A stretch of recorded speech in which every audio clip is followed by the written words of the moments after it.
지금 세계는 묻고 있습니다. 아니, 도대체 한국은 어떤 나라입니까? 한국이 멈추면 세계가 멈춘다.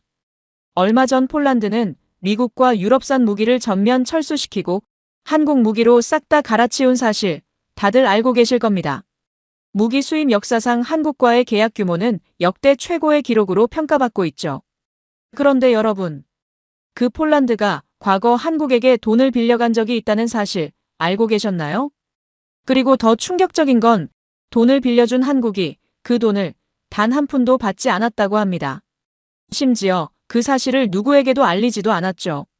왜일까요? 돈을 빌려준 사람이 빌려준 돈을 받지 않는다? 너무나 이상하지 않습니까? 그리고 이 믿기 어려운 이야기는 폴란드의 어느 한 교수가 단 한 문장을 발견하면서부터 조금씩 세상에 퍼지기 시작했습니다. 그는 말합니다. 대한민국은 생색 한 번 내지 않았습니다. 세계가 왜 한국을 최고라 하는 줄 아십니까? 마르틴 자콥스키 교수. 그의 이야기 지금 시작합니다. 그 전에 잠깐 1초 만에 누를 수 있는 좋아요 버튼을 꾹 눌러주시면 영상 제작에 아주 큰 힘이 됩니다. 그럼 바로 시작하겠습니다. 저는 바르샤바 대학교 국제정치학과 교수 마르틴 자콥스키입니다. 오늘 여러분께 제 인생을 송두리째 바꿔놓은 한 문장에 대해 이야기하려 합니다. 그날은 평범한 강의실에서 시작됐어요. 동아시아와 동유럽의 외교관계라는 수업이었죠.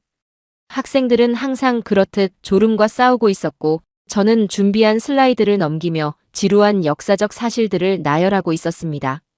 1980년대 말 소련 붕괴와 함께 동유럽 국가들은 새로운 외교 노선을 모색했습니다. 그중 폴란드는 그때였습니다. 다음 슬라이드에 담긴 문장 하나가 제 시선을 붙잡았죠. 대한민국은 폴란드에 제공한 차관에 대해 상환을 요구하지 않기로 결정한다. 순간 머릿속이 하얘졌어요. 이게 무슨 말인가? 한국이 폴란드에 돈을 빌려주고 그걸 탕감했다고? 그건 말이 안 됐습니다. 우리 폴란드는 한국과 특별한 관계가 없었거든요. 아니, 정확히 말하면 거의 관계가 없었죠. 교수님, 괜찮으세요? 앞줄의 학생이 물었습니다. 저는 고개를 저었어요. 이 자료가 왜 여기 있지? 이상하네. 아, 괜찮아요, 학생. 잠시만요. 그날 강의는 그렇게 흐지부지 끝났습니다. 학생들은 의아해하며 강의실을 나갔고 저는 그 문장이 담긴 슬라이드를 계속 바라봤어요. 이건 분명 실수일 거야. 한국이 언제 폴란드에 돈을 빌려줬다는 거지? 연구실로 돌아와 자료를 다시 살펴봤습니다. 이건 1991년 한국 외교부 문서의 일부였죠. 웬만한 실수가 아니라면 정말로 존재했던 일이라는 뜻이에요. 이상하네. 저는 중얼거렸습니다. 우리는 한국에게 도움받은 적이 없는데. 우리 폴란드와 한국의 관계는 어땠을까요? 1989년 공산정권 붕괴 이후 우리는 한국과 외교 관계를 수립했습니다. 그전에는 거의 없었죠. 북한과는 있었지만 남한과는. 하지만 그 문서는 분명했어요. 한국은 폴란드에 차관을 제공했고 그걸 탕감해줬다는 겁니다. 왜죠? 한국이 우리에게 돈을 빌려주고 또 그걸 돌려받지 않겠다고 한 이유가 뭘까요? 아무 이유도 없었습니다. 다음 날 저는 동료 교수들에게 물어봤어요. 아무도 그런 사실을 알지 못했죠. 한 역사학 교수는 어깨를 으쓱했습니다. 그냥 외교적 제스처 아닐까요? 국제관계에선 흔한 일이잖아요. 하지만 그건 맞지 않았습니다. 외교는 항상 이유가 있어요. 특히 돈이 오가는 일이라면 더욱 그렇죠. 아무런 관계도 없던 나라가 그것도 당시 경제 상황도 그렇게 좋지 않던 한국이 왜 폴란드의 빚을 그냥 탕감해 주었을까요? 그날 밤 연구실에서 자료를 더 찾아보던 중 우연히 국제채무 구조조정 관련 논문을 발견했습니다. 거기에는 국가 간 빚 탕감의 다양한 사례가 나와 있었어요. 정치적 동맹 강화를 위한 경우, 경제적 이익을 위한 경우, 국제적 이미지 개선을 위한 경우. 하지만 한국의 폴란드 빚 탕감 사례는 어디에도 언급되어 있지 않았죠. 이상하네. 왜 이렇게 조용히 처리된 걸까? 왜 아무도 이 사실을 알지 못하는 걸까? 그렇게 저는 점점 더 깊은 미스터리 속으로 빠져들고 있었습니다. 다음 날 아침, 저는 서둘러 바르샤바 외곽에 위치한 폴란드 외교부 기록 보관소로 향했습니다. 겉보기엔 세월의 흔적이 느껴지는 오래된 건물이었지만 안으로 들어서자 예상보다 훨씬 체계적으로 정돈된 시스템이 저를 맞이했죠. 학교 신분증을 내밀고 연구 목적을 설명하자 직원은 고개를 끄덕이며 조용히 저를 안내했습니다. 1970년대에서 80년대 사이 한국과의 경제 협력 관련 문서를 찾고 있습니다. 담당자는 컴퓨터로 검색을 해보더니 고개를 갸우뚱했어요. 교수님, 해당 시기 한국과의 경제 협력 문서는 많지 않네요. 특히 차관 관련해서는. 그래도 포기하지 않았습니다. 제가 직접 자료실에 들어가 문서들을 살펴보기로 했어요. 시간은 오래 걸렸지만 마침내 찾아냈습니다. 1978년 폴란드와 한국 사이에 체결된 경제협력 협정이었죠. 그 안에는 한국이 폴란드에 제공한 약 400만 달러 규모의 차관에 대한 내용이 있었어요. 당시 폴란드는 공산권 국가였고 한국은 자본주의 국가였습니다. 냉전 시대에 이런 경제 협력은 매우 드문 일이었죠. 더 이상한 건 이 중요한 사실을 아무도 기억하지 못한다는 점이었어요. 폴란드 외교사를 전공한 저조차도 말이죠. 도대체 왜 이 사실이 이렇게 묻혀 있는 걸까? 저는 외교부 선배들을 만나 물어보기도 했습니다. 하지만 그분들도 정확히 기억하지 못했어요. 단지 그때는 여러 국가와 경제 협력을 했다는 모호한 답변뿐이었죠. 다음으로 당시 폴란드 경제부 장관이었던 야누시 코발스키 씨를 찾아갔습니다. 이제는 80대가 된 노인이었죠. 그의 집은 바르샤바 교외의 조용한 마을에 있었어요. 문을 두드리고 기다리는 동안 이 방문이 헛될까봐 걱정됐습니다. 누구십니까? 문이 열리고 흰머리의 노인이 나타났어요. 마르틴 자콥스키라고 합니다. 바르샤바 대학교 교수인데요. 1970년대 한국, 폴란드 경제협력에 관해 여쭤보고 싶어 왔습니다. 노인의 눈이 잠시 반짝였어요. 한국이라. 오래된 이야기군요. 들어오세요. 거실은 소박했지만 정돈되어 있었습니다. 벽에는 그가 다른 국가 인사들과 만난 사진들이 걸려 있었어요. 한국에서 차관을 받은 기억이 있으신가요? 노인은 잠시 생각에 잠겼다가 대답했어요. 그렇죠. 어렴풋이 기억납니다. 당시 우리는 여러 나라로부터 지원을 받고 있었어요. 소련, 중국도 있었고. 그런데 한국은 특별했어요. 어떤 점에서 특별했나요? 그들은 조건을 많이 달지 않았어요. 다른 나라들은 항상 정치적 조건이나 경제적 반대급부를 요구했죠. 하지만 한국은 단지 미래의 협력을 위한 기반을 마련하고 싶다고 했어요. 이 말을 듣고 더 궁금해졌습니다. 그런데 더 놀라운 대답이 이어졌어요. 그런데 교수님, 더 놀라운 건 1991년의 일입니다. 우리 경제가 무너졌을 때 한국은 그 빚을 갚으라고 독촉하지 않았어요. 다른 나라들은 모두 채무 상환을 요구했지만 한국은 달랐죠. 그게 바로 제가 궁금해하던 거예요. 왜 한국은 그렇게 했을까요? 노인은 고개를 저었습니다. 저도 모릅니다. 당시에는 그저 다행이다라고만 생각했죠. 우리는 여러 채권국들과 상환 협상을 하느라 정신이 없었으니까요. 한국이 왜 그렇게 했는지는 아마 그들에게 물어봐야 할 것 같네요. 그 말을 듣고 결심했습니다. 직접 한국에 가서 알아봐야겠다고요. 이 미스터리를 풀기 위해서는 책이나 문서가 아닌 직접적인 대화가 필요해 보였어요. 학교에 돌아와 동료 교수인 안나에게 제 계획을 이야기했습니다. 한국에 가려고? 그냥 이메일이나 전화로 물어볼 수는 없어. 아니, 이건 단순한 사실 확인이 아니야. 뭔가 더 깊은 이유가 있을 거야. 그걸 찾으려면 직접 가봐야 해. 안나는 제 열정을 이해하는 듯 했어요. 마르틴, 넌 항상 그랬어. 작은 구멍을 발견하면 끝까지 파고드는 사람. 행운을 빌어. 그렇게 저는 한국행 비행기 표를 예약했습니다. 이 여정이 제 인생을 바꿀 줄도 모른 채 말이죠. 비행기 안에서 서울까지 10시간의 긴 여정 동안 저는 지금까지 찾은 모든 자료를 다시 한번 검토했습니다. 하지만 여전히 핵심 질문에 대한 답은 얻지 못했어요. 왜 한국은 폴란드의 빚을 탕감해 주었을까? 그것도 조용히 아무런 조건 없이 말이죠. 이건 협상이 아니라 철학일지도 모른다. 문득 이런 생각이 들었어요. 국제관계에서 거의 모든 행동은 전략적 이익이나 계산에 기반하는데 이 사례는 다른 것 같았죠. 마치 깊은 철학이나 가치관이 반영된 결정처럼 보였습니다. 인천공항에 도착했을 때는 이미 늦은 저녁이었어요. 서울의 밤 풍경이 창밖으로 펼쳐졌습니다. 한강을 따라 늘어선 고층 빌딩들, 반짝이는 네온사인, 밤늦게까지 활기찬 거리. 이 나라가 불과 몇십 년 전만 해도 전쟁의 폐허 위에 있었다는 사실이 믿기지 않았어요. 호텔에 체크인한 후 다음 날 일정을 정리했습니다. 한국 외교부를 방문하기 위해 미리 연락을 취해둔 상태였어요. 다행히 한국 외교부에서 제 연구 목적을 이해하고 협조해주겠다고 했죠. 그날 밤 잠들기 전에 한국의 역사에 관한 책을 펼쳤습니다. 한국 전쟁, 분단의 아픔, 그리고 눈부신 경제 발전까지. 이 나라의 역사는 굴곡이 많았어요. 특히 1950년대 전쟁 이후 한국은 국제 원조에 크게 의존했다는 사실이 눈에 띄었죠. 한국은 세계에서 가장 많은 원조를 받은 나라 중 하나입니다. 그리고 놀랍게도 원조를 받던 나라에서 원조를 주는 나라로 변모한 몇 안 되는 사례이기도 합니다. 책의 한 구절이 마음에 와닿았어요. 혹시 여기에 답이 있을까? 국제 원조를 많이 받았던 나라가 자신도 어려웠던 시절을 기억하고 다른 나라를 돕는다. 꽤 설득력 있는 설명이었죠.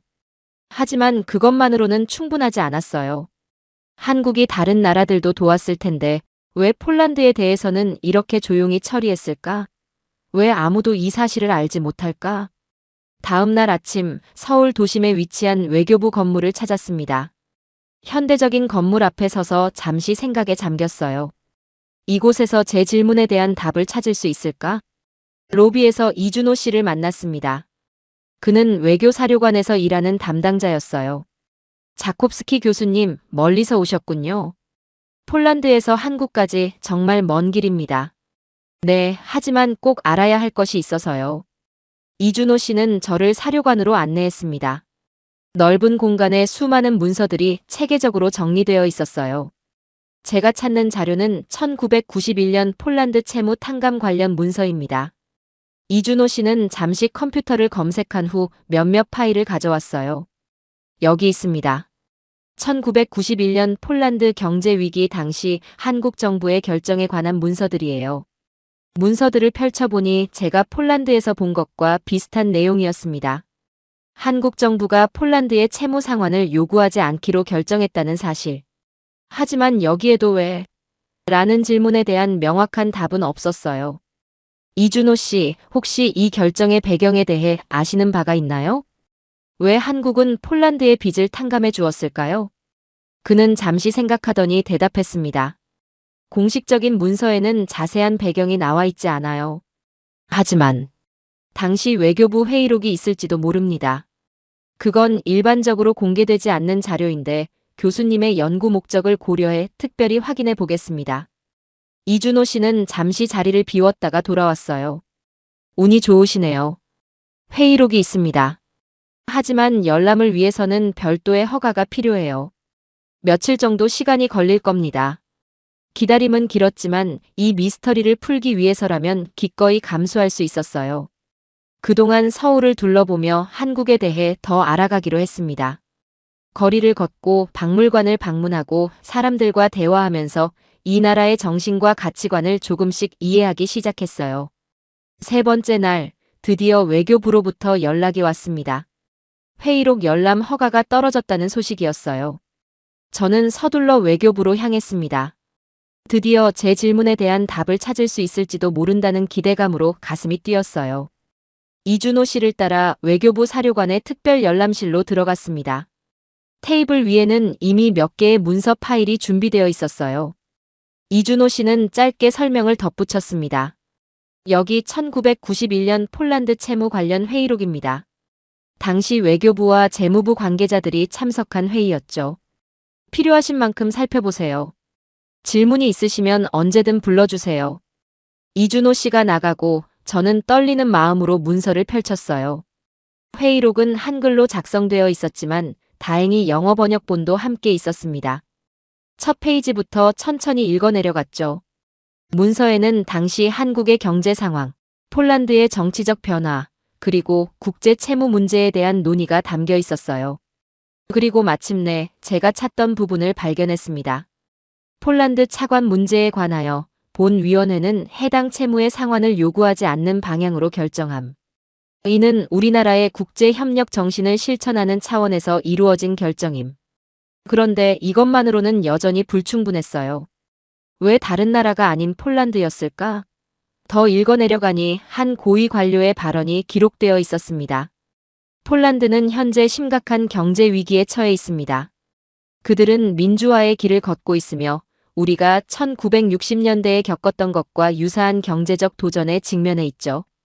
우리가 국제사회로부터 받았던 도움을 기억한다면 지금은 우리가 도움의 손길을 내밀 때입니다. 이 문장에서 뭔가 힌트를 발견한 것 같았어요. 한국은 자신들이 과거에 받았던 도움을 기억하고 있었던 거죠. 하지만 여전히 모든 의문이 해결된 것은 아니었습니다. 더 깊이 파고들어야 했어요. 회의록을 계속 살펴보던 중 제 눈을 사로잡는 문장이 있었습니다. 그들은 우리를 도운 적 없습니다. 하지만 우리는 도움을 받고 자란 나라입니다. 이제 그 마음을 전할 차례입니다.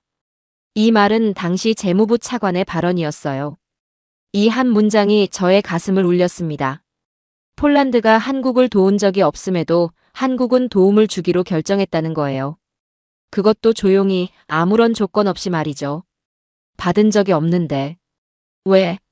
이 질문에 대한 답을 찾기 위해 회의록을 더 자세히 살펴봤습니다. 그리고 몇 페이지 더 넘긴 후 중요한 단서를 발견했어요. 우리나라는 한때 세계에서 가장 가난한 나라 중 하나였습니다. 그때 국제사회에 도움이 없었다면 오늘날의 발전은 불가능했을 것입니다.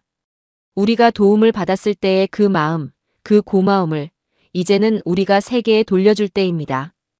특히 민주화와 경제개혁의 어려운 길을 걷고 있는 폴란드에게요. 이 말을 읽는 순간 제 눈에서 눈물이 흘렀습니다. 갑자기 모든 것이 명확해지는 느낌이었어요. 한국은 단순히 정치적, 경제적 계산에서 이 결정을 내린 것이 아니었습니다. 그들은 자신들이 과거에 겪었던 어려움과 그때 받았던 도움을 기억하고 있었던 거예요. 그리고 그 마음을 다른 나라에 전하고자 했던 거죠. 이준호 씨가 다시 들어왔을 때 저는 여전히 그 문장을 바라보고 있었습니다. 도움이 되셨나요, 교수님? 네. 정말 많은 도움이 됐어요. 사실 제가 기대했던 것보다 훨씬 더요. 무슨 뜻이신가요? 저는 단순히 정치적 이유나 경제적 계산을 찾고 있었어요. 하지만 발견한 건 인간적인 가치였습니다. 기억하고 감사하고 그리고 그 마음을 나누는 것. 이준호 씨는 미소를 지었어요. 네, 그게 우리나라의 방식이죠. 우리는 잊지 않습니다. 그날 저녁 호텔로 돌아와 창문 너머로 서울의 야경을 바라보며 생각에 잠겼습니다. 이 도시, 이 나라는 불과 몇십 년 전만 해도 전쟁의 폐허 위에 있었어요. 하지만 지금은 세계적인 경제 강국이 되었죠. 그 과정에서 받았던 도움을 그들은 잊지 않았어요. 그리고 저는 궁금했습니다. 이런 가치관, 이런 철학이 한국 사회의 다른 측면에도 영향을 미쳤을까? 그들의 국제관계, 외교 정책, 그리고 사회적 가치관에는 어떤 영향을 주었을까? 이 질문들에 대한 답을 찾기 위해 저는 한국에서의 조사를 계속하기로 결심했습니다. 다음 날, 저는 한국 외교부의 도움으로 당시 이 결정에 관여했던 전직 고위 관료를 만날 기회를 얻었습니다. 김민호 전 외교부 국장은 이제 70대 중반의 노신사였어요. 그는 서울 북부의 조용한 카페에서 저를 만나주었죠. 자콥스키 교수님, 멀리서 오셨군요. 폴란드와 한국의 옛 인연에 관심을 가져주셔서 감사합니다. 김민호 씨는 차분한 목소리로 말했어요. 그의 눈빛에는 여전히 지혜가 깃들어 있었습니다. 1991년 폴란드 채무 탕감 결정에 참여하셨다고 들었습니다. 그 배경이 궁금합니다. 김민호 씨는 잠시 생각에 잠겼다가 이야기를 시작했어요. 그때는 세계가 크게 변화하는 시기였습니다. 냉전이 끝나고 많은 공산권 국가들이 민주화와 시장 경제로 전환하는 과정에 있었죠. 폴란드도 그중 하나였어요. 그는 차를 한 모금 마시고 계속했습니다. 우리는 그들의 상황을 잘 이해했어요. 왜냐하면 한국도 비슷한 길을 걸어왔으니까요. 우리도 한때는 극심한 가난 속에서 경제 발전을 이루어냈습니다. 그 과정에서 국제사회의 도움이 컸죠. 그래서 폴란드를 돕기로 결정하신 건가요? 그렇습니다. 하지만 그것보다 더 깊은 이유가 있었어요. 김민호 씨는 잠시 창밖을 바라보더니 계속 이야기했습니다. 우리나라는 한국 전쟁 이후 많은 나라로부터 원조를 받았어요. 그것이 없었다면 오늘날의 한국은 없었을 겁니다. 우리는 그 고마움을, 그 마음을 잊지 않았죠. 다른 나라들이 어려울 때 도움의 손길을 내미는 것은 단순한 외교적 전략이 아닙니다. 우리의 역사에서 비롯된 진심이에요. 그의 말에서 진정성이 느껴졌습니다. 이것은 단순한 정책이 아니라 국가적 철학, 가치관이었던 거예요. 그런데 왜 이 결정을 공개적으로 알리지 않으셨나요? 왜 조용히 처리하셨죠? 김민호 씨는 미소를 지었어요. 진정한 도움은 조용히 이루어지는 법입니다. 우리는 폴란드에게 감사나 보답을 바라지 않았어요. 그저 그들이 어려운 시기를 잘 극복하기를 바랐을 뿐이죠. 그때 저는 회의록에서 본 그 문장이 떠올랐습니다. 회의록에서 이런 문장을 봤습니다. 그들은 우리를 도운 적 없습니다. 하지만 우리는 도움을 받고 자란 나라입니다. 이제 그 마음을 전할 차례입니다. 이 말씀이 정말 감동적이었어요. 김민호 씨의 눈이 반짝였습니다. 아, 그 말은 당시 우리 장관님께서 하신 말씀입니다. 회의가 길어지고 있었는데 그분이 그 한마디로 모든 논의를 끝내셨죠. 모두가 동의했어요. 그렇게 결정된 겁니다. 저는 그 순간을 상상해 보았습니다. 회의실에 모인 관료들, 그리고 그 한마디에 모두가 고개를 끄덕이는 모습. 정말 특별한 순간이었을 거예요. 이런 결정이 다른 나라들과의 관계에서도 이루어졌나요? 물론입니다. 한국은 국제개발 협력에 적극적으로 참여하고 있어요. 우리가 받았던 도움을 이제는 필요한 나라들에게 돌려주는 거죠. 하지만 폴란드 사례는 조금 특별했어요. 당시 동유럽의 변화는 우리에게도 큰 의미가 있었거든요. 대화를 마치고 헤어질 때 김민호 씨는 제게 한 가지 질문을 던졌습니다. 교수님, 이 이야기를 어떻게 활용하실 계획인가요? 사실 처음에는 단순한 학문적 호기심에서 시작했어요. 하지만 이제는 이 이야기가 더 많은 사람들에게 알려졌으면 좋겠습니다. 이런 가치관, 이런 철학이 오늘날 국제사회에 필요하다고 생각해요. 김민호 씨는 따뜻하게 미소 지었습니다. 좋은 생각입니다. 세상은 더 많은 이해와 연대가 필요하니까요. 호텔로 돌아오는 길에 저는 깊은 생각에 잠겼습니다. 이 이야기는 단순한 역사적 사실 이상의 의미가 있었어요.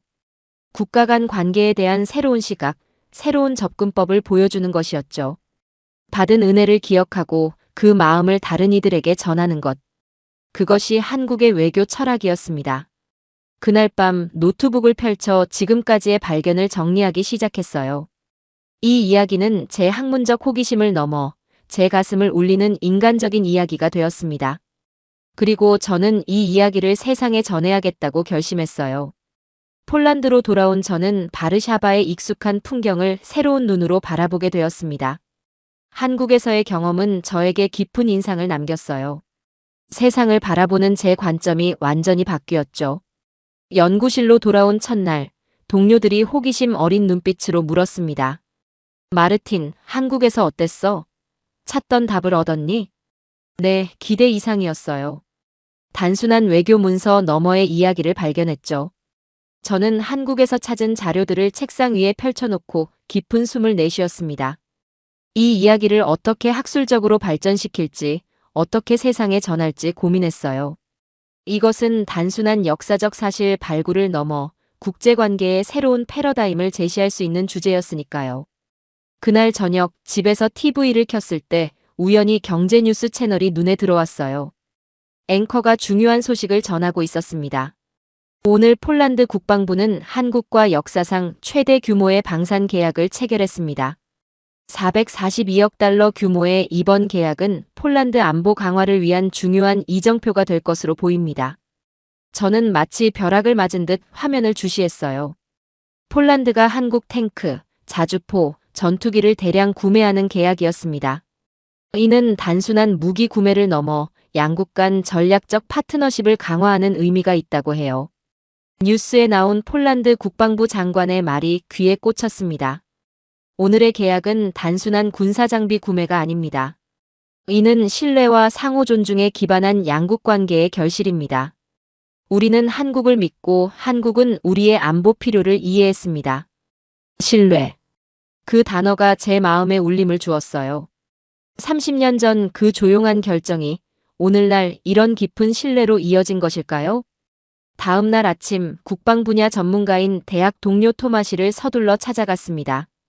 토마시, 폴란드와 한국의 방산 계약에 대해 들었어? 토마시는 안경을 고쳤으며 대답했어요. 물론이지. 놀라운 일이야. 우리는 주로 미국이나 유럽 국가들과 방산 협력을 해왔거든. 한국과 이런 대규모 계약을 맺는 건 정말 이례적인 일이야. 왜 한국을 선택했다고 생각해? 여러 요인이 있겠지. 한국의 군사 기술은 세계적인 수준이고 가격 경쟁력도 있어. 하지만 무엇보다 신뢰가 중요했던 것 같아. 알다시피 방산 계약은 단순한 물건 사고 파는 일이 아니잖아. 장기적인 협력과 기술 이전, 유지 보수까지 고려해야 하니까. 토마시는 잠시 생각하더니 덧붙였어요. 사실 이 결정 과정에 참여한 고위 관료 한 명을 알아. 그가 말하길 한국은 언제나 약속을 지켰다고 해. 기한도 철저히 지키고 기술 이전도 약속대로 했다고. 그런 신뢰가 쌓이니 이번 대규모 계약도 가능했던 거지. 그의 말 중 신뢰라는 단어가 다시 제 귀에 꽂혔습니다. 신뢰. 그것은 하루아침에 형성되는 게 아니죠. 오랜 세월에 걸쳐 서로의 진정성을 경험하며 쌓이는 것이에요. 1991년 한국은 아무런 조건 없이 조용히 폴란드의 빚을 탕감해 주었습니다. 그때 아무도 이 사실을 주목하지 않았어요. 어쩌면 한국도 그런 주목을 원하지 않았을지도 모릅니다. 하지만 그 선에 그 진정성은 잊히지 않았나 봅니다. 그것이 양국 관계에 깊은 신뢰의 씨앗을 심었고 30년이 지난 지금 그 씨앗이 큰 나무로 자란 것 같았어요. 토마시와 헤어진 후 저는 직접 폴란드 국방부를 찾아가 보기로 했습니다. 제 연구에 관심을 가질지도 모른다는 생각이 들었거든요. 다행히도 국방부 대외협력과 부장인 안제이 코발스키 씨를 만날 수 있었습니다. 교수님의 연구에 대해 들었습니다. 1991년 한국의 폴란드 채무 탕감에 관한 거죠? 네, 맞습니다. 혹시 이번 한국과의 방산 계약에 그 오래된 결정이 영향을 미쳤을까요? 안제이 씨는 잠시 생각하더니 대답했어요. 직접적인 연관성을 말하기는 어렵습니다만 분명 그런 역사적 배경이 양국 관계에 긍정적인 영향을 미쳤을 거예요. 무기 구매는 단순한 상거래가 아닙니다. 그것은 국가 안보와 직결된 문제죠. 우리가 한국을 선택한 것은 그들이 믿을 수 있는 파트너라고 판단했기 때문입니다. 그는 잠시 서류를 뒤적이더니 흥미로운 사실을 알려주었어요. 사실 이번 계약 협상 과정에서 한국 측은 매우 유연한 태도를 보였습니다. 기술 이전, 현지 생산, 금융 조건 등에서 우리의 요구를 최대한 수용했죠. 다른 경쟁국들보다 훨씬 협조적이었어요. 마치 오랜 친구처럼 말이죠.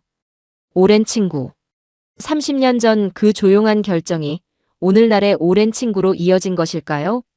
저는 연구실로 돌아와 노트북을 켜고 한국에서 가져온 자료들을 다시 한번 살펴봤습니다. 김민호 씨의 말이 떠올랐어요. 진정한 도움은 조용히 이루어지는 법입니다. 우리는 폴란드에게 감사나 보답을 바라지 않았어요. 그들은 정말 그랬습니다. 그들은 아무런 조건 없이 도왔고 그것이 30년이 지난 지금 깊은 신뢰로 돌아온 것이죠. 며칠 후 저는 이 연구 결과를 바탕으로 학술 논문을 작성하기 시작했습니다.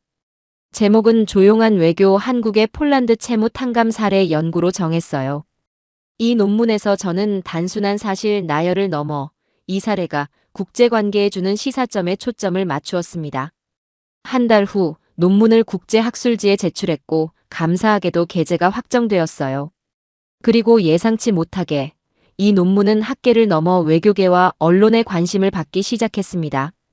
폴란드 외교부에서 연락이 왔을 때 저는 조금 놀랐어요. 그들은 제 연구에 관심을 보이며 한국, 폴란드 관계 강화를 위한 자문을 요청했습니다. 한국 대사관에서도 연락이 왔어요. 그들은 제 연구를 높이 평가하며 양국 간 문화 교류 프로그램에 제 참여를 요청했죠. 이 모든 관심이 조금은 부담스럽기도 했지만 한편으로는 기뻤습니다. 제가 발견한 이 작은 이야기가 더 큰 의미를 가지게 된 것 같았으니까요. 어느 날 저녁 텔레비전 화면에 나온 한국과 폴란드 대표들이 악수하는 모습을 보며 조용히 고개를 끄덕였습니다. 그들은 아마 모를 것입니다. 30년 전 그 조용한 결정이 오늘날 이 역사적인 순간에 얼마나 큰 영향을 미쳤는지를요. 그들은 아무런 조건 없이 도왔고 결국 그것이 신뢰로 돌아왔다. 제 마음속에서 이 문장이 맴돌았습니다. 이것이야말로 진정한 외교의 품격이 아닐까요? 바르샤바 대학교 강의실. 국제관계학 수업에서 저는 이 사례를 학생들에게 소개하고 있었습니다. 창문 너머로 가을 햇살이 비치는 평화로운 오후였어요. 이것이 바로 우리가 조용한 외교라고 부르는 사례입니다. 1991년 한국은 폴란드에 약 400만 달러 규모의 빚을 탕감해 주었어요. 그것도 아무런 조건 없이, 아무런 언론 발표도 없이 말이죠. 학생들의 눈빛에서 호기심이 느껴졌습니다. 마지막 줄에 앉아있던 안나라는 학생이 손을 들었어요. 교수님, 왜 한국은 그렇게 했을까요? 이 질문은 제가 1년 전에 스스로에게 던졌던 바로 그 질문이었습니다. 이제 저는 그 답을 알고 있었어요. 왜냐고요? 그들은 받은 적은 없지만 겪어봤기 때문입니다. 그래서 알았고, 그래서 조용히 그 마음을 전했습니다. 강의실에 잠깐 침묵이 흘렀어요. 학생들은 이 말의 의미를 곱씹고 있는 것 같았습니다. 한국은 한국 전쟁 이후 극심한 가난을 겪었습니다. 그때 국제사회의 도움이 없었다면 오늘날의 한국은 없었을 거예요. 그들은 그 도움을, 그 마음을 기억했습니다. 그리고 폴란드가 어려움에 처했을 때 그들은 그 마음을 전하고자 했죠. 안나가 다시 질문했어요. 하지만 폴란드는 한국을 도운 적이 없잖아요. 그런데도 왜? 그게 바로 이 이야기의 아름다운 점이죠. 그들은 단순히 받은 은혜를 갚는 것이 아니었어요. 그들은 받지 못했던 시절의 고통을 기억했고, 그래서 다른 이들이 그런 고통을 덜 겪도록 돕고자 했습니다. 이것은 단순한 호혜주의를 넘어선 더 깊은 인간적 연대의 표현이었죠. 또 다른 학생이 손을 들었습니다. 이런 방식의 외교가 실제로 효과가 있나요? 결국 국제관계는 힘과 이익의 게임이라고 배웠는데요. 이 질문에 저는 살짝 미소 지었어요. 좋은 질문입니다. 현실주의 국제관계론에 따르면 국가는 항상 자국의 이익을 최우선으로 추구하죠. 하지만 이 사례는 다른 가능성을 보여줍니다. 진정성 있는 도움, 조건 없는 선의도. 결국은 신뢰를 쌓고 장기적인 관계를 강화하는 데 기여할 수 있다는 것을요. 저는 잠시 창밖을 바라보았다가 계속 말했습니다. 얼마 전 폴란드와 한국은 역사상 최대 규모의 방산 계약을 체결했어요. 442억 달러 규모였죠. 이것이 단순히 30년 전 그 결정 때문만은 아니겠지만 양국 간 신뢰 구축에 그 결정이 기여했다는 것은 부정할 수 없을 것입니다. 학생 중 한 명이 질문했어요. 교수님, 그렇다면 국제관계에서 이런 조용한 외교가 더 활성화되어야 한다고 생각하시나요? 저는 그렇게 생각합니다. 오늘날 세계는 너무 많은 갈등과 대립으로 가득 차 있어요. 각 국가는 자신의 이익만을 생각하죠. 하지만 진정한 국제협력은 상호 이해와 신뢰에 기반해야 합니다. 한국의 사례는 그런 가능성을 보여주는 거예요. 강의가 끝나고 나서 여러 학생들이 더 많은 질문을 하기 위해 제 연구실을 찾아왔습니다. 그들의 눈빛에서 지적 호기심을 넘어 뭔가 더 깊은 감동을 느낀 것 같았어요. 몇 주 후, 저는 서울에서 열리는 국제학술대회에 초청받았습니다. 주제는 국제관계에서의 인간적 가치와 신뢰 구축이었어요. 이 대회에서 저는 제 연구 결과를 발표하고 한국과 폴란드의 학자들과 함께 이 주제에 대해 더 깊이 논의할 예정이었습니다. 자콥스키 교수님, 우리 역사의 작은 부분을 세상에 알려주셔서 감사합니다. 한 외교부 관계자가 이렇게 말했을 때 저는 깊은 감동을 느꼈어요. 이건 단순한 학술 연구가 아니었습니다. 이건 두 나라 사이의 감동적인 이야기를 발굴하고 그 의미를 되새기는 일이었죠. 학술 대회 마지막 날 제가 발표를 마치고 청중의 질문을 받는 시간이 있었습니다. 한 노신사가 손을 들었어요. 교수님, 질문이 있습니다. 이 연구를 통해 교수님 자신은 어떤 깨달음을 얻으셨나요? 이 질문에 잠시 생각에 잠겼습니다. 정말 중요한 질문이었어요. 저는 국제관계가 단순한 힘과 이익의 게임이 아닐 수 있다는 가능성을 보았습니다. 진정성 있는 도움, 조건 없는 선의가 얼마나 강력한 외교적 자산이 될 수 있는지를 깨달았어요. 그리고 무엇보다 받은 것만 기억하는 것이 아니라 받지 못했던 시절의 고통도 기억하는 것의 중요성을 배웠습니다. 그래야 진정한 연대, 진정한 이해가 가능해질 테니까요. 이 말을 하는 동안 제 눈에 눈물이 고였습니다. 이것은 단순한 학문적 발견이 아니었어요. 이것은 제 삶의 가치관에도 영향을 미친 깊은 깨달음이었습니다. 발표를 마치고 호텔로 돌아오는 길에 서울의 야경을 바라보며 생각했어요. 이 도시, 이 나라는 불과 몇십 년 전만 해도 전쟁의 폐허 위에 있었습니다. 하지만 그들은 절망에 빠지지 않았어요. 도움을 받아 일어섰고 이제는 다른 이들을 돕는 나라가 되었죠. 그리고 그 과정에서 그들은 단순히 받은 은혜만 기억한 것이 아니라 받지 못했던 시절의 고통도 기억했습니다. 그래서 다른 이들의 고통을 진심으로 이해하고 조건 없이 도울 수 있었던 거예요. 이것이 바로 제가 세상에 전하고 싶은 이야기였습니다. 한국이 폴란드에게 보여준 그 마음, 그 가치가 오늘날 우리 모두에게 필요한 것이 아닐까요? 호텔 창문 너머로 서울의 빛나는 밤하늘을 바라보며 중얼거렸습니다. 한국은 은혜를 받은 나라입니다. 하지만 받은 것만 기억하지 않았습니다. 받지 못했던 시간도 기억했습니다. 그래서 그들은 받은 적 없는 은혜를 조용히 갚았습니다. 그게 대한민국입니다. 한국 통째로 뜯어가는 폴란드. 최근 폴란드는 미국과 유럽산 무기를 전면 철수시키고 한국산 무기로 싹 다 갈아치운 사실 다들 알고 계실 겁니다. 무기 수입 역사상 한국과의 계약 규모는 역대 최고의 기록으로 평가받고 있죠. 그런데 여러분, 폴란드가 이렇게까지 한국 무기를 통째로 사들인 데에는 또 다른 이유가 있었습니다. 그들은 말합니다.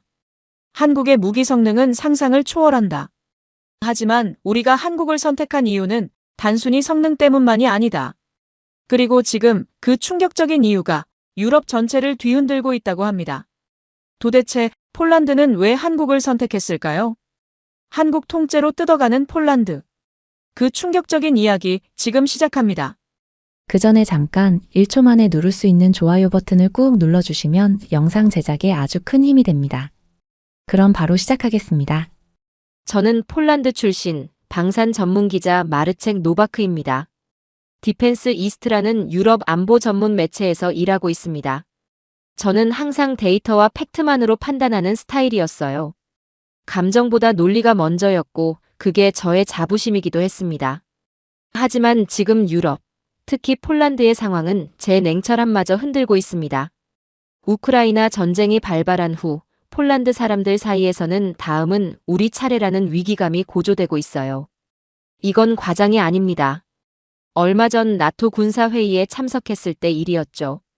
한 군사 전략가가 지도를 펼쳐 보여줬습니다. 여기가 폴란드 동부 국경이고 여기가 벨라루스에 배치된 러시아 미사일 기지입니다. 발사 후 몇 분 이내에 바르샤바에 도달할 수 있는 거리죠. 그 말을 듣는 순간 저는 취재 중인 기자가 아니라 이 땅에 사는 한 시민으로 돌아갔어요.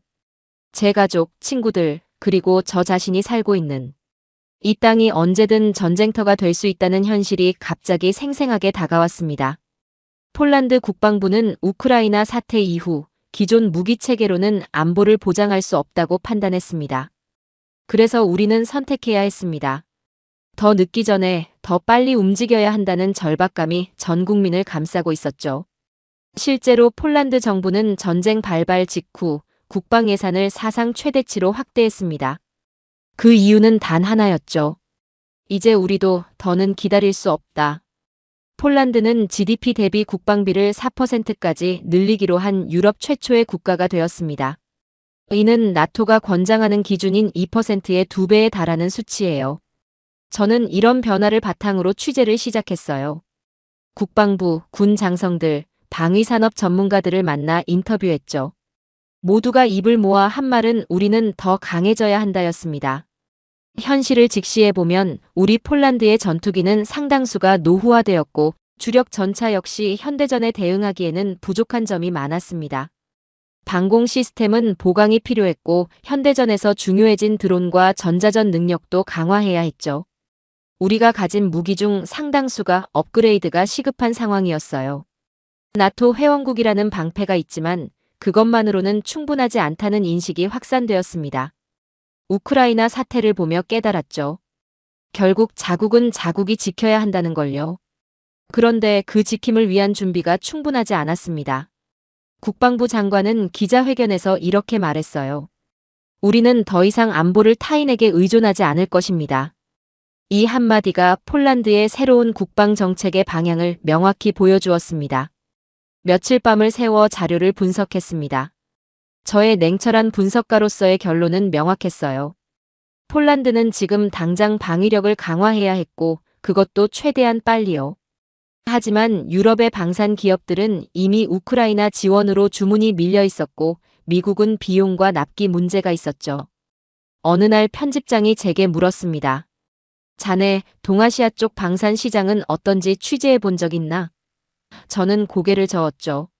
사실 한국이나 일본 같은 나라들의 방산 산업에는 큰 관심이 없었습니다. 그저 미국이나 유럽의 하청업체 정도로만 생각했으니까요. 한번 알아보게. 폴란드 국방부에서 한국 무기 시스템에 관심을 보이고 있다는 정보가 있어. 빠른 납기와 높은 성능, 그리고 나토 규격을 충족한다고 하더군. 편집장의 말에 저는 의아했습니다. 한국이요? 왜 하필 한국일까? 그때만 해도 저는 이 취재가 제 인생을 완전히 바꿔놓을 거라고는 생각도 못했습니다. 단순한 기사 하나를 위한 취재였지만 점점 이것은 단순한 보도가 아니라 우리나라의 생존 문제임을 깨닫게 되었어요. 폴란드의 미래가 걸린 문제였죠. 그리고 그 답을 찾기 위해 저는 한국이라는 나라에 주목하기 시작했습니다. 한국이라는 나라에 대해 조사하기 시작했습니다. 처음엔 단순한 호기심이었죠. 왜 폴란드가 한국 무기에 관심을 보이는 걸까? 그런데 자료를 찾아볼수록 놀라운 사실들이 눈에 들어왔어요. 한국과 폴란드, 이 두 나라가 놀랍도록 닮아 있다는 것을요. 지도를 펼쳐보니 한반도의 지정학적 위치가 먼저 눈에 들어왔습니다. 북쪽으로는 중국과 러시아, 그리고 북한이라는 적대적 국가에 둘러싸인 모습. 마치 폴란드가 러시아와 벨라루스 사이에 끼어 있는 모습과 너무 비슷했어요. 역사적으로도 강대국 사이에서 침략을 받아온 비슷한 아픔이 있었죠. 이건 정말 흥미롭군. 자료를 더 찾아보았습니다. 한국 전쟁 당시 사진들을 보며 가슴이 아팠어요. 폐허가 된 도시들, 피난 행렬, 전쟁의 참상. 그런데 그 사진들 옆에는 현재 한국의 모습이 있었죠.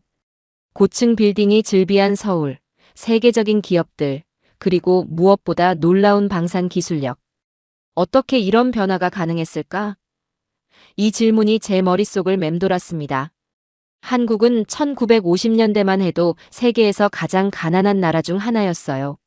그런데 지금은 세계 10위권 경제대국이자 방산 수출 세계 10위권 국가로 성장했죠. 나토 군사회의에서 만난 한 관계자의 말이 기억났습니다. 지금 한국은 방산계의 핵심 허브입니다. 미국, 유럽이 아닌 곳에서 이런 수준의 방산 생태계를 구축한 나라는 찾기 힘들죠. 처음에는 반신반의했지만 자료를 찾아볼수록 이 말이 과장이 아님을 알게 되었어요. 한국의 K2 전차, K9 자주포, FA50 경공격기. 이런 무기 체계들이 이미 전 세계 여러 나라에 수출되고 있었습니다. 그것도 미국이나 유럽의 무기보다 결코 뒤처지지 않는 성능으로요.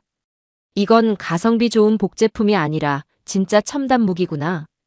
더 놀라운 점은 한국이 방산 강국이 된 배경이었어요. 끊임없는 북한의 위협 속에서 생존을 위해 방위 산업을 발전시켰다는 점. 이것이 바로 폴란드가 지금 처한 상황과 겹쳐졌습니다. 러시아의 위협 앞에 선 폴란드, 북한의 위협 앞에 선 한국. 두 나라 모두 생존이 걸린 문제였죠. 국방 전문가 친구에게 전화를 걸었습니다. 야, 한국 방산에 대해 뭐 하는 거 있어? 그의 대답은 의외였어요. 아, 마르책. 내가 이제야 관심을 가졌구나. 한국은 이미 방산 분야에서 조용한 혁명을 일으키고 있어. 특히 그들의 무기 통합 시스템은 정말 대단해. 한국 방산의 성장 그래프를 보며 생각했습니다. 우리도 이렇게 될 수 있을까? 한국은 60년 전만 해도 무기를 만들 기술력도 자본도 없었어요. 그런데 지금은 자체 개발한 탱크, 전투기, 함정을 수출하는 나라가 되었죠. 이것이 희망을 주었습니다. 폴란드도 할 수 있다는 희망을요. 관련 자료들을 정리하다 보니 한국의 방산 성공 비결이 보였어요. 정부의 전폭적인 지원, 민간 기업과의 협력, 기술 개발에 대한 투자, 그리고 무엇보다 우린 스스로 지켜야 한다는 강한 의지. 이것이 바로 폴란드에 필요한 것이었죠. 편집장에게 보고했습니다.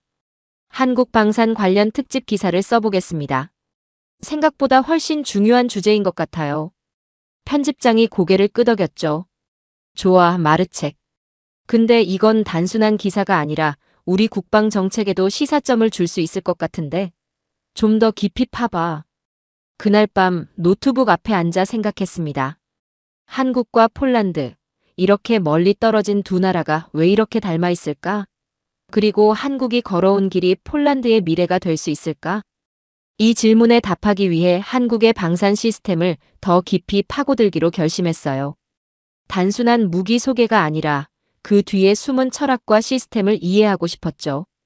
결심했습니다. 이제 한국 무기를 직접 파헤쳐 볼 차례였어요. 데이터와 사양을 넘어 실제 성능은 어떤지, 그리고 폴란드에 정말 적합한지 알아봐야 했습니다. 그것이 제 다음 임무였죠. 한국 무기에 대한 본격적인 조사를 시작했습니다.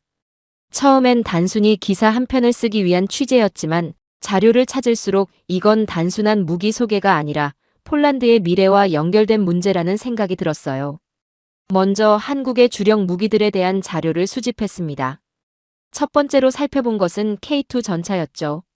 스펙만 보면 독일의 레오파르드이나 미국의 에밀 에이브럼스와 비슷해 보였어요. 하지만 세부 기능으로 들어갈수록 놀라운 점들이 발견되었습니다.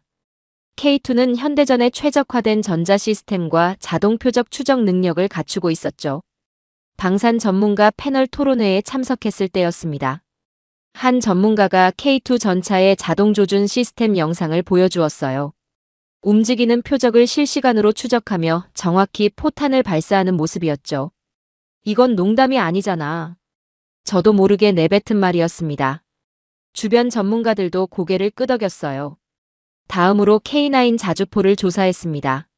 사거리 40km 이상, 분당 3발의 발사 속도, 그리고 발사 후 30초 내에 위치를 이동할 수 있는 슈팅 앤 스쿠팅 능력. 이것은 폴란드의 지형과 전략적 상황에 딱 맞는 스펙이었죠. 한국은 이미 이 무기를 핀란드, 노르웨이, 에스토니아 등 유럽 국가들에 수출하고 있었습니다. 그리고 FA-50 경공격기. 이 전투기는 가격 대비 성능이 뛰어나다는 평가를 받고 있었어요.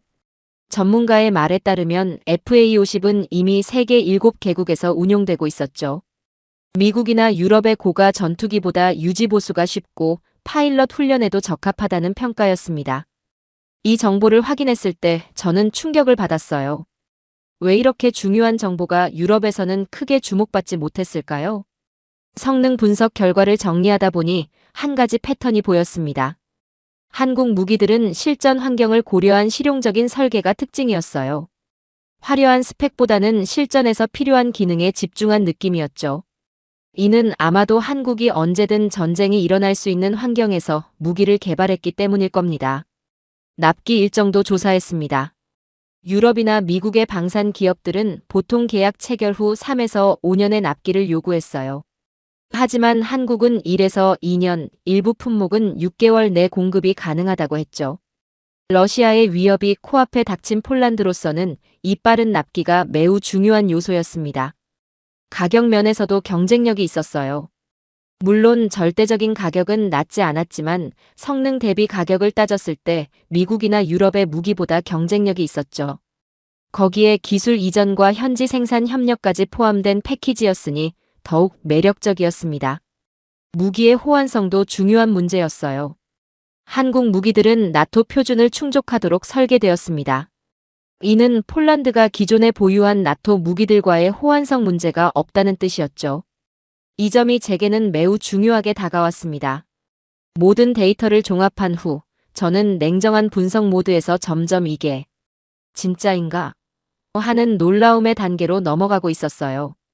한국 무기들은 제가 생각했던 것보다 훨씬 더 뛰어났고 폴란드의 안보 요구 사항에 잘 맞았습니다. 하지만 자료와 데이터만으로는 충분하지 않았어요.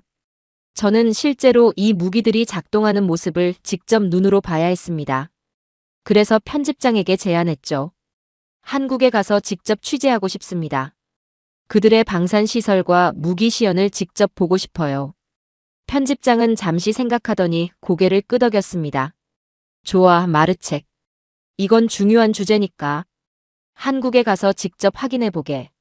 우리 국방의 미래가 걸린 문제일 수도 있으니 철저히 취재하고 와. 그렇게 저는 한국행 비행기 표를 예약했습니다.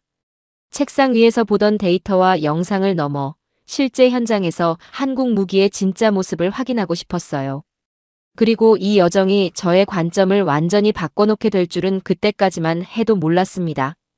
인천공항에 내리자마자 직감했습니다. 뭔가 다르다.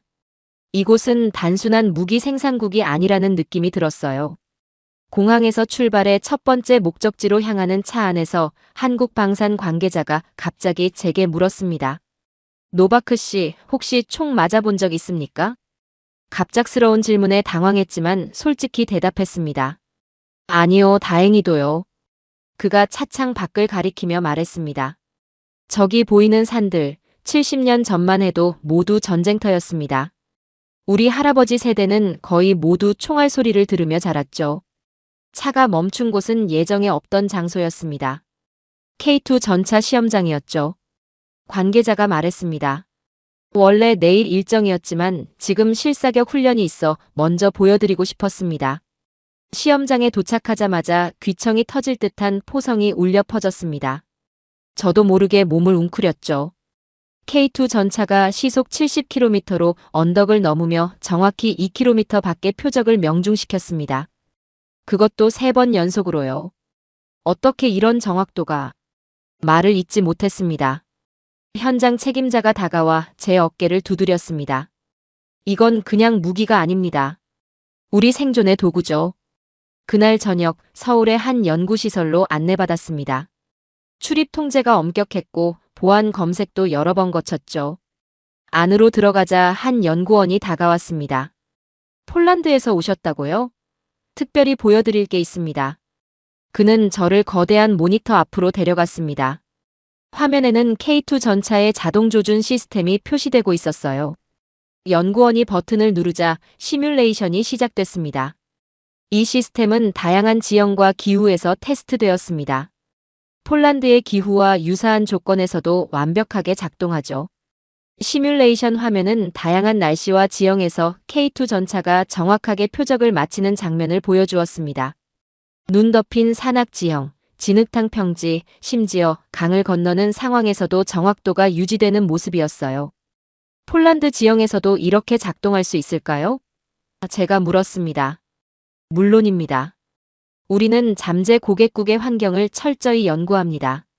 폴란드 동부 지역의 기후와 지형은 우리가 이미 테스트한 환경과 매우 유사합니다.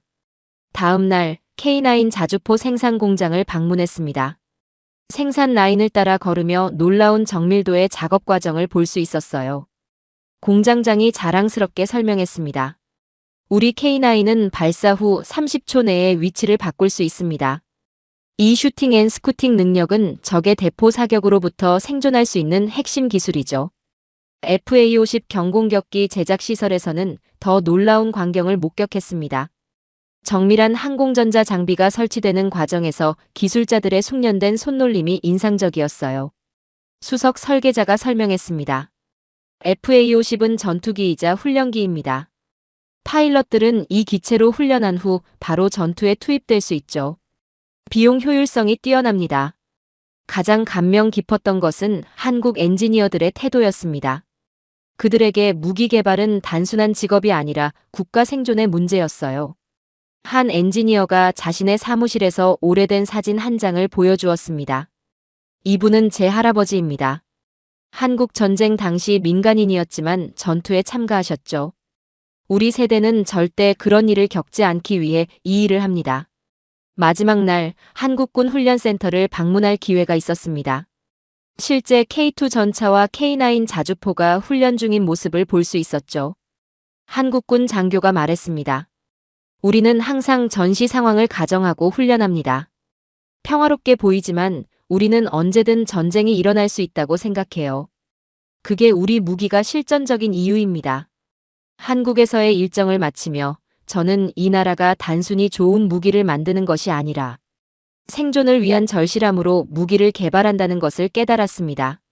냉정한 분석가로서가 아니라 한 인간으로서 그들의 역사와 의지에 감동받았어요. 호텔로 돌아오는 차 안에서 창밖의 서울 야경을 바라보며 생각했습니다. 이제 이해가 됐다. 그들에게 무기는 과시용 장난감이 아니라 생존을 위한 도구였구나. 책상 위의 이론가에서 현장을 직접 본 증인으로 저는 완전히 다른 사람이 되어 있었습니다. 폴란드로 돌아오자마자 저는 심층 취재를 이어갔습니다.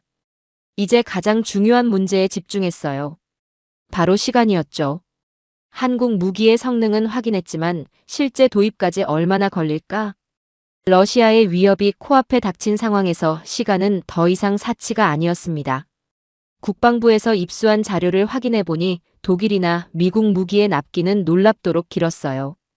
독일 레오파르드 전차 납기 일정에는 최소 3년 이후 인도 가능이라고 적혀 있었습니다. 미국의 에이브럼스도 비슷했죠. 주문하고 실제 받기까지 3에서 5년이 걸린다는 겁니다. 이에 비해 한국은 일부 품목 6개월 내 인도 가능이라는 제안을 내놓았어요. 어떻게 이런 빠른 납기가 가능한지 알아보기 위해 다시 한국 방산업체 관계자와 연락했습니다. 유럽이나 미국의 방산업체들은 현재 우크라이나 지원으로 생산 라인이 포화 상태입니다. 하지만 우리는 최근 수출 확대를 위해 생산 능력을 늘렸어요. 그래서 더 빠른 납품이 가능한 겁니다. 더 깊이 취재하면서 한국의 방산 철학에 대해 알게 되었습니다.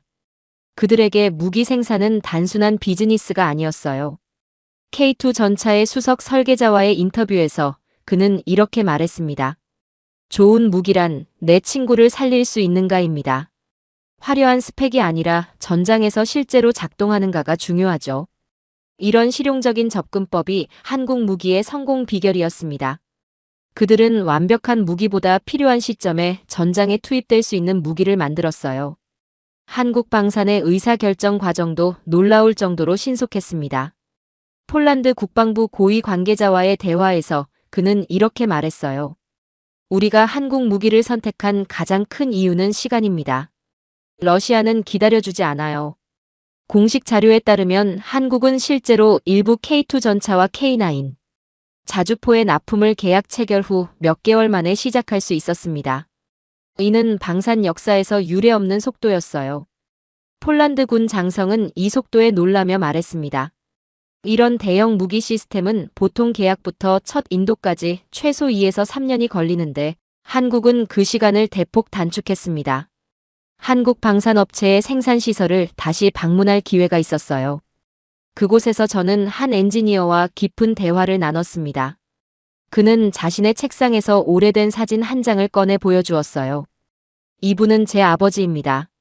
한국 전쟁 당시 전사하셨죠. 그래서 제가 이걸 만듭니다. 다시는 그런 일이 없도록요. 이 말에 저는 깊은 감동을 받았습니다. 이제 저는 한국 무기의 성능 뒤에 숨겨진 진짜 힘이 무엇인지 알게 되었어요. 그것은 기술이 아니라 의지였습니다. 살아남기 위한 다시는 약자가 되지 않겠다는 강한 의지였죠. 폴란드로 돌아와 취재 내용을 정리하며 저는 한국과 폴란드의 상황이 얼마나 유사한지 다시 한번 깨달았습니다. 두 나라 모두 강대국 사이에서 생존을 위해 싸워온 역사가 있었고 지금도 그 위협은 계속되고 있었어요. 제가 작성한 특집 기사는 폴란드 내에서 큰 반향을 일으켰습니다. 많은 독자들이 왜 우리는 지금까지 한국을 주목하지 않았을까? 라는 의문을 제기했어요. 국방부 관계자는 기사를 읽고 이렇게 말했습니다. 당신의 취재가 우리 결정에 큰 도움이 되었소. 성능도 중요하지만 지금은 언제 무기를 받을 수 있느냐가 더 중요한 문제였거든요. 시간이 없는 상황에서 한국은 폴란드에게 완벽한 파트너였습니다. 그들은 단순히 무기를 판매하는 것이 아니라 폴란드의 긴급한 필요에 응답하고 있었어요. 이것이 단순한 상업적 거래를 넘어서는 이유였습니다.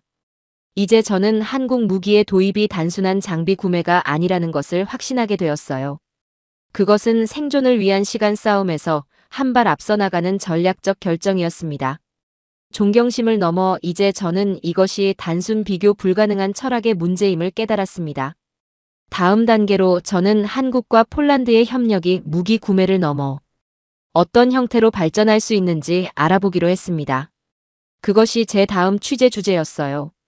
한국과 폴란드의 협력이 단순한 무기 거래를 넘어선다는 것을 깨닫게 된 건 국방부 주최 기술이전 회의에 참석했을 때였습니다. 전문가들이 모인 자리에서 한국 대표단이 발표하는 내용은 제 예상을 완전히 뛰어넘었어요. 우리는 무기만 파는 것이 아닙니다. 폴란드가 자체 방위 역량을 키울 수 있도록 기술과 노하우를 함께 제공하고자 합니다. 그들이 제시한 것은 K2 전차와 K9 자주포의 일부 부품을 폴란드에서 생산하는 계획이었습니다. 초기에는 간단한 부품부터 시작해 점차 핵심 기술까지 이전하겠다는 제안이었죠. 이는 폴란드의 방산 기술력 향상과 일자리 창출에도 큰 도움이 될 것이었습니다. 회의 마지막에 한국 대표단은 놀라운 슬라이드를 보여주었어요. 폴란드어로 쓰인 같이 갑시다라는 문구였습니다. 이 작은 제스처가 참석자들에게 큰 감동을 주었어요. 그들은 단순한 판매자가 아니라 진정한 파트너로서 이 자리에 왔다는 메시지였습니다. 회의 후 한국 대표단 리더와 대화할 기회가 있었습니다. 그는 비공식적으로 폴란드 자주국방을 위한 공동 로드맵 초안을 보여주었어요. 10년에 걸친 장기 계획이었습니다. 그 내용은 단계적 기술 이전, 공동 연구 개발, 그리고 최종적으로는 폴란드의 독자적 무기 체계 개발을 목표로 했습니다. 왜 이렇게까지 하시는 건가요? 제가 물었습니다. 그는 잠시 생각하더니 대답했어요. 우리도 한때 여러분과 같은 상황이었습니다. 미국의 의존에 안보를 유지했죠. 하지만 결국 깨달았습니다. 자주 국방 없이는 진정한 안보도 없다는 것을요. 우리는 그 길을 함께 걷고 싶습니다. 이 말에 저는 깊은 신뢰와 감동을 느꼈습니다. 우릴 이렇게까지 생각했다고? 라는 생각이 들었어요. 무기 판매를 넘어 한국은 폴란드의 미래를 함께 고민하는 파트너였습니다. 폴란드 방산 기업 관계자와의 인터뷰에서 그는 이렇게 말했어요. 한국 기업들은 자신들의 기술을 우리와 공유할 의향이 있습니다. 이는 미국이나 독일 기업들과는 완전히 다른 접근법이에요. 그들은 기술을 독점하려 하지만 한국은 함께 성장하자고 제안하고 있죠. 협력의 범위는 방산을 넘어 확대되고 있었습니다. 원자력 발전소 건설, 인프라 개발, 심지어 IT 기술 협력까지 논의되고 있었어요.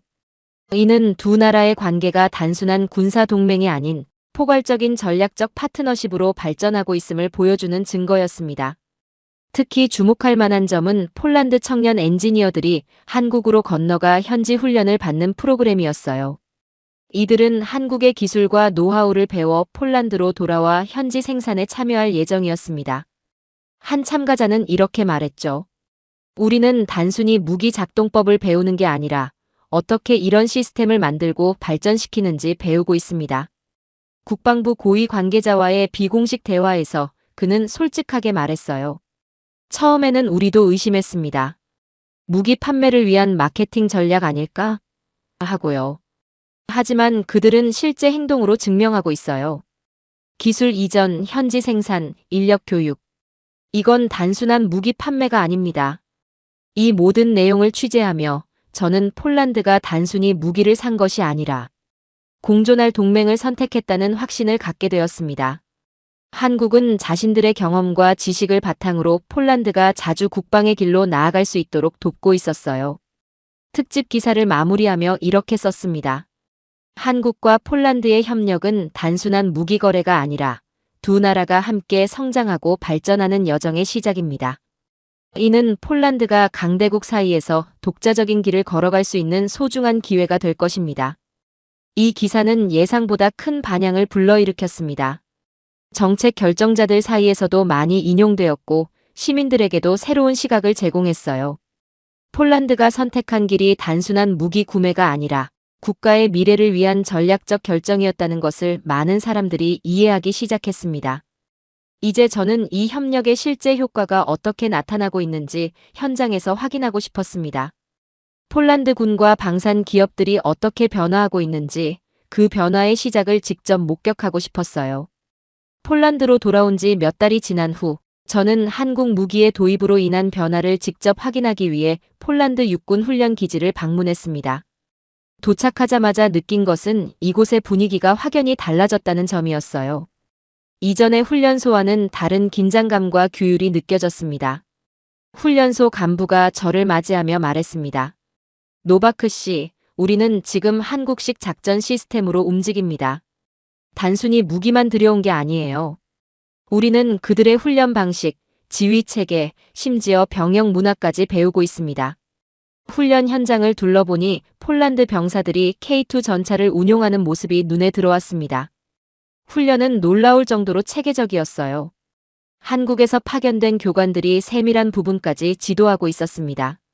그들의 지시는 단순히 장비 조작법이 아닌 전체적인 전투 태세와 정신에 관한 것이었죠. 이전과 가장 크게 달라진 점이 무엇인가요? 제가 훈련 책임자에게 물었습니다. 그는 잠시 생각하더니 대답했어요. 정확성과 속도입니다. 한국 교관들은 충분히 좋다는 개념을 받아들이지 않아요. 모든 것이 완벽해야 하죠. 처음에는 힘들었지만 이제 우리 병사들도 그 표준에 익숙해지고 있습니다. K9 자주포 훈련장으로 이동하던 중 병사들의 식당을 지나게 되었습니다. 놀랍게도 식탁 위에는 김치와 된장찌개가 놓여 있었어요. 제 의아한 표정을 본 간부가 설명했습니다. 한국 교관들의 제안으로 식단에 포함시켰습니다. 처음에는 병사들이 거부감을 보였지만 지금은 꽤 인기가 있어요. 사실 이게 단순한 식사가 아니라는 걸 우리도 알게 되었죠. 이런 세부적인 것까지 바꾸는 것은 이거 진짜 한국처럼 하자는 거구나라는 메시지를 전달합니다. 한국 무기 시스템의 도입은 병사들의 자신감에도 큰 변화를 가져왔습니다. 젊은 전차 조종사와 대화할 기회가 있었어요. 그는 자랑스럽게 말했습니다. 이전 장비로는 상상할 수 없었던 기동이 가능합니다. 우리는 이제 어떤 위협에도 대응할 준비가 되어 있어요. 방산 기업 현장도 방문했습니다. 폴란드의 한 공장에서는 이미 K2 전차의 일부 부품 생산이 시작되고 있었어요. 한국에서 훈련받고 돌아온 엔지니어들이 현지 작업자들을 지도하고 있었습니다. 공장 관리자는 이렇게 말했죠. 우리는 단순히 조립하는 것이 아니라 설계와 생산 기술까지 배우고 있습니다. 3년 내에 우리 스스로 대부분의 부품을 만들 수 있을 겁니다. 군 지휘부에서도 변화가 감지되었습니다. 작전 계획과 전술 교리가 새롭게 수립되고 있었어요. 한 고위 장교는 이렇게 설명했습니다. 한국의 접근법은 유럽이나 미국과 다릅니다. 그들은 항상 최악의 상황을 가정하고 그에 대비합니다. 우리도 이제 그런 사고방식으로 전환하고 있죠. 민간인들 사이에서도 변화가 느껴졌습니다. 한국 문화에 대한 관심이 높아지고 양국 간 교류 프로그램이 늘어났어요. 대학에서는 한국어 강좌가 개설되었고 한국의 산업 발전 모델을 연구하는 특별 과정도 생겼습니다. 가장 극적인 변화는 국가 안보에 대한 인식이었습니다. 이전에는 많은 폴란드 시민들이 나토 회원국이라는 사실에 안주했지만 이제는 자체 방위력의 중요성을 인식하기 시작했어요. 한 국민 여론 조사에서는 80% 이상이 폴란드는 더 강한 자체 방위력을 갖춰야 한다는데 동의했습니다. 어느 날 저녁 한국에서 파견된 군사 고문과 대화할 기회가 있었습니다. 그는 조용히 말했어요. 제가 처음 왔을 때와 지금의 폴란드군은 완전히 다릅니다. 여러분은 빠르게 배우고 적응하고 있어요. 우리가 70년간 이룬 변화를 여러분은 10년 안에 이룰 수 있을 겁니다. 취재를 마치며 저는 폴란드가 지금 진화 중임을 실감했습니다. 이것은 단순한 무기 도입이 아니라 국가 안보 패러다임의 전환이었어요. 한국식 모델을 기반으로 폴란드는 강대국 사이에서도 독자적인 생존과 번영의 길을 모색하고 있었습니다. 기사의 마지막에 이렇게 썼습니다. 폴란드는 지금 변하고 있습니다. 이 변화는 탱크나 포의 숫자가 아니라 우리의 생각과 준비 방식에서 시작되고 있습니다. 한국이 70년 전 폐허에서 일어나 강국이 되었듯 우리도 지금 그 여정을 시작하고 있습니다. 이제 마지막으로 확인하고 싶은 것은 이 모든 변화가 어떤 결실을 맺고 있는지였습니다. 우리의 미래는 어떻게 바뀌고 있는가, 그 물음에 답하고 싶었어요. 폴란드와 한국의 협력은 이제 구체적인 현실로 나타나고 있습니다. 오늘 아침 저는 폴란드 동부 국경 지역 군사기지에 도착했습니다. 이곳에서 K2 전차의 첫 물량이 도착하는 역사적인 순간을 목격하기 위해서였죠. 기지 입구에서 저를 맞이한 부대장은 흥분을 감추지 못했습니다. 노바크 씨, 타이밍이 좋습니다. 첫 K2 전차가 방금 도착했어요. 직접 보시겠습니까? 넓은 하역장에서는 대형 수송 트레일러에서 K2 전차가 내려오고 있었습니다. 검은 장갑 위에 폴란드 군 마크가 선명했어요. 이것은 단순한 장비 인수가 아닌 폴란드 방위력의 새로운 장이 열리는 순간이었습니다. 이 전차들은 바로 실전에 배치되나요? 제가 물었습니다. 부대장이 고개를 끄덕였습니다. 2주간의 시스템 점검과 승무원 훈련 후 즉시 배치됩니다. 이미 시뮬레이터로 기본 훈련을 마쳤지만 실제 장비로 최종 훈련이 필요하죠. K9 자주포는 이미 한 발 앞서 있었습니다. 인근 포병 훈련장에서는 갓 배치된 K9 자주포가 실사격 훈련을 하고 있었어요. 포성이 울릴 때마다 대지가 진동했고 폴란드 포병들의 얼굴에는 자신감이 넘쳤습니다.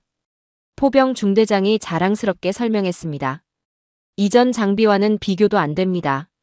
특히 슈팅 앤 스쿠팅 능력은 우리에게 완전히 새로운 차원의 전투력을 제공해주고 있어요. 공군 기지를 방문했을 때는 FA-50 경공격기가 착륙하는 모습을 볼 수 있었습니다. 폴란드 공군 파일럿이 조종석에서 내리며 엄지손가락을 치켜 세웠어요. 그의 얼굴에는 만족감이 가득했습니다. 조종감은 어떻습니까? 제가 물었습니다. 놀랍습니다. 반응성이 뛰어나고 조작이 직관적이에요. 무엇보다 유지보수가 간편해 실전 배치율이 훨씬 높습니다. 무기 도입을 넘어 더 큰 변화도 시작되고 있었습니다. 바로 그날 오후 저는 폴란드 남부 지역에서 열린 K2 전차 부품 생산 공장 착공식에 참석했습니다. 한국과 폴란드 관계자들이 나란히 삽을 들고 첫 삽을 뜨는 장면은 상징적이었어요. 공장 건설 책임자는 이렇게 설명했습니다. 초기에는 단순 부품을 생산하지만 3년 내에 엔진과 포탑 등 핵심 부품까지 생산할 예정입니다. 이는 폴란드 방산 기술력의 획기적 도약이 될 것입니다. 바르샤바로 돌아오는 길에 국방부에 들렀습니다. 이곳에서는 폴란드, 한국 전략적 파트너십 기념식 준비가 한창이었어요. 행사 책임자가 보여준 프로그램에는 놀라운 내용이 있었습니다. 이번 행사에서 한국 측이 특별한 선물을 준비했습니다. 한국 전쟁 당시 폴란드 의료 지원단이 한국에 보냈던 지원 물자의 사진이랍니다. 그들은 70년 전 여러분이 우리를 도왔습니다. 이제 우리가 여러분과 함께합니다 라는 메시지를 전할 예정이에요. 군사 협력을 넘어 더 넓은 분야로의 확장도 이미 시작되었습니다. 바르샤바 시내에서는 방금 한국, 폴란드 원자력 발전소 건설 계약 서명식이 열렸다는 소식이 들려왔어요. 이는 에너지 안보 분야까지 협력이 확대되는 중요한 신호였습니다. 폴란드 국방장관과의 인터뷰에서 그는 확신에 찬 어조로 말했습니다. 이것은 단순한 무기 구매가 아닙니다. 우리는 한국과 함께 폴란드의 새로운 미래를 건설하고 있습니다. 우리의 협력은 앞으로 더 많은 분야로 확장될 것입니다. 국민 여론도 뜨겁게 변하고 있었습니다. 오늘 발표된 여론조사에 따르면 폴란드 국민의 78%가 한국과의 전략적 파트너십을 지지한다고 합니다. 특히 젊은 세대는 한국의 경제 성장과 기술 발전 모델에 큰 관심을 보이고 있었어요.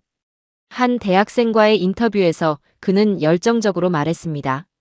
한국은 우리에게 영감을 줍니다. 강대국 사이에서도 자신만의 길을 개척할 수 있다는 것을 보여주니까요. 저는 한국어를 배우기 시작했습니다. 주요 유럽 미디어들도 폴란드의 변화에 주목하기 시작했습니다. 오늘 아침 한국제방송에서는 폴란드, 한국 모델, 유럽 안보의 새 패러다임 제시라는 제목의 특집을 방영했어요. 프랑스, 체코, 루마니아 등의 국가들도 이 협력 모델에 관심을 보이고 있다는 보도였습니다. 이 모든 취재를 마치고 저는 오늘 밤 특집 기사의 마지막 문장을 작성하고 있습니다. 처음에는 회의적이었던 저의 시각이 어떻게 변했는지, 그리고 이 협력이 폴란드에게 어떤 의미인지를 담으려 합니다. 한국은 무기를 판 게 아닙니다. 함께 살아남는 방법을 건네고 있습니다. 우리는 지금 한국처럼 강대국 사이에서도 당당히 서는 법을 배우고 있습니다. 이것은 무기 거래가 아닌 미래 동맹의 탄생입니다. 편집장에게 기사를 보내기 직전 창밖으로 바르샤바의 저녁 풍경을 바라봅니다. 한 해 전 저는 단순히 한국 무기에 대한 객관적 분석을 하려 했습니다. 하지만 지금은 그것이 무기가 아니라 한국과의 생존 철학이었음을 깨달았어요. 폴란드와 한국, 이 두 나라는 지리적으로는 멀리 떨어져 있지만 강대국 사이에서 자신의 운명을 개척하려는 같은 꿈을 꾸고 있습니다. 그리고 지금 우리는 함께 움직이고 있습니다. 오늘 영상 어떠셨나요? 사실 우리도 잘 몰랐던 이야기였습니다. 받은 적 없는 은혜를 조용히 갚은 나라. 그 선택은 아무도 모르게 지나갔지만 누군가는 그 기록을 기억했고 또 누군가는 눈물로 그 의미를 되새겼습니다. 여러분, 대한민국 정말 대단하지 않나요? 과거의 아픔을 기억하고 받은 은혜를 가슴에 품고 받은 적 없는 이들에게도 손을 내밀 줄 아는 나라. 우리는 지금 그런 나라에 살고 있습니다. 흐름을 따르던 나라에서 흐름을 바꾸는 나라로. 한국이 없으면 세계가 멈춥니다. 오늘의 사연은 여기까지입니다. 지금까지 감동테라스 저는 소희였습니다. 오늘도 우리 구독자님들의 가정에 따뜻한 행복이 가득하시길 진심으로 바라겠습니다. 긴 영상 끝까지 시청해주셔서 정말 감사합니다. 내일 더 좋은 이야기로 찾아뵙겠습니다. 감사합니다.